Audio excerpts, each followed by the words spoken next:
नमस्कार साथियों, आपका इस वीडियो में स्वागत है। साथियों, आज हम इस वीडियो के अंतर्गत ध्यान अर्थात मेडिटेशन के बारे में बात करेंगे कि आज की पीढ़ी जिस समय में जी रही है उस समय में ध्यान की क्या आवश्यकता है।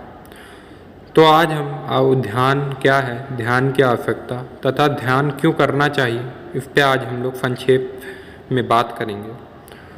तो ध्यान के बारे में अगर बात की जाए तो ध्यान शब्द जितना साधारण है उतना ही उसका अर्थ व्यापक है। जब हम किसी व्यक्ति को ध्यान करते हुए देखते हैं तो हमें केवल उसकी स्थिति देखने में तो साधारण लगती है, परंतु जो व्यक्ति ध्यान कर रहा है उसे ही उसकी स्थिति का अनुभव हो सकता है। ध्यान की स्थिति के बारे में हमें वैदिक धर्म ग्रंथों से ही पता चलता है। ध्यान अर्थात मेडिटेशन ही शायद वह मूल स्तंभ है जिस पे हमारे वैदिक धर्म की नींव टिकी है। हमें यह तो पता है कि हमारे ऋषि मुनि ध्यान करते थे, पर क्यों? इसका उत्तर है मनोविकार की अधिकता। मनोविकार अर्थात मन में जो आने वाले विकार हैं, मन में जो आने वाली स्थितियां हैं, उसे ही मनोविकार कहते हैं। ध्यान और मनोविकार दोनों ही किसी भी प्राणी के लिए अत्यंत आवश्यक हैं। मनोविकारों के बिना ध्यान की आवश्यकता ही क्या, इसलिए मनोविकार आवश्यक भी है। मनोविकार यदि किसी व्यक्ति को किसी कार्य के लिए प्रेरित करते हैं तो ध्यान करने से वह व्यक्ति उस मनोविकार के प्रति तटस्थ हो सकता है, क्योंकि देखा जाए तो मनोविकार किसी सीमा में नहीं बंधते। आप स्वयं ही किसी दिन सुबह से लेकर शाम तक अपने मन में आने वाले मनोविकारों को एक जगह लिखें तो आपको दिखेगा कि यह संभव नहीं है, क्योंकि एक दिन में आपके मन में अनेक प्रकार के मनोविकार आते हैं और जिनका आपके लक्ष्य से कोई संबंध नहीं। साधारण शब्दों में कहें तो मनोविकार पर नियंत्रण पाने की कला ही ध्यान है।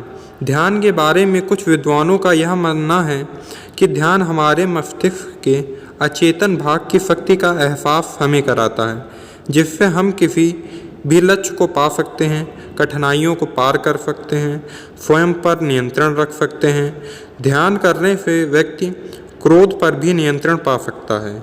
ध्यान जब कोई व्यक्ति करने बैठता है तो मेरे हिसाब से उसे 4 स्थितियों का सामना करना पड़ता है।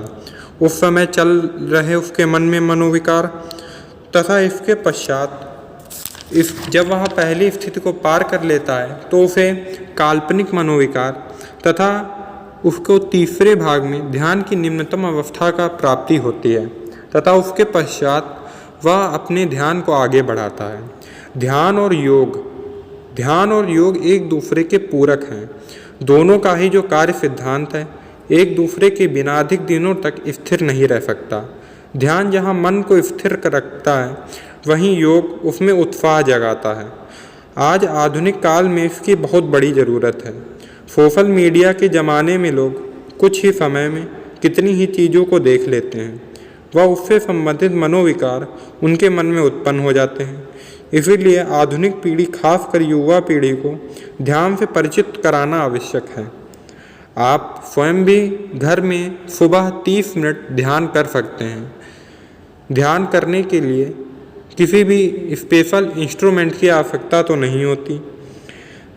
ध्यान कराने से आधुनिक पीढ़ी जो अपने मन पे नियंत्रण पा सकती है, आधुनिक पीढ़ी को अपनी दिनचर्या में प्रातःकाल उठकर लगभग आधा घंटा ध्यान करना चाहिए।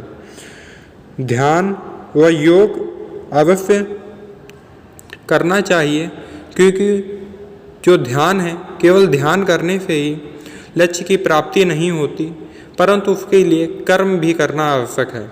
ध्यान जहाँ हमारे मनोविकारों को स्थिर करके लक्ष्य के प्रति हमें सटीकता प्रदान करता है, वहीं योग करने से हमारे शरीर में ऊर्जा का संचार होता है और हम कर्म करके अपने लक्ष्य को प्राप्त कर सकते हैं। तो अगर आपको यह वीडियो अच्छा लगा है तो आप हमारे चैनल को सब्सक्राइब तथा लाइक करें तथा ऐसे ही वीडियो पाने के लिए आप कमेंट में बताएं। धन्यवाद।